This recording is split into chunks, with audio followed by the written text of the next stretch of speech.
Namuna opa, kandiloma homilador bo'lishga xalaqit beradimi?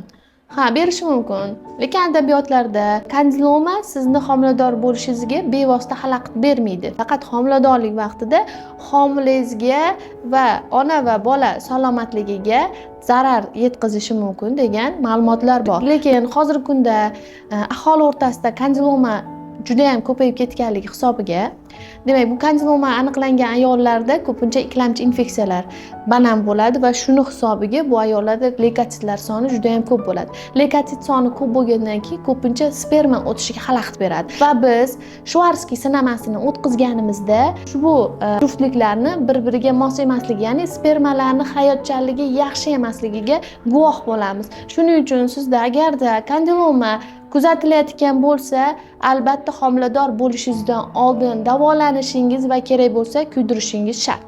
Endi siz to'g'ri homilador bo'lishingiz mumkin kandiloma bilan, lekin siz homiladorlik vaqtida immunitetingiz pasayganligi hisobiga bu kandilomalar miqdori oshib ketadi va homilada ikkilamchi infeksiyalar bo'lishi, ya'ni homilaning suvlari xiralashishi, har xil holatlarga olib kelishi yoki tug'ruq vaqtida homilaga yuqishi mumkin. Shuning uchun sizda kandiloma aniqlandimi, homilador bo'lishdan oldin davolanishingiz va immunitetingizni ko'tarishingiz shart.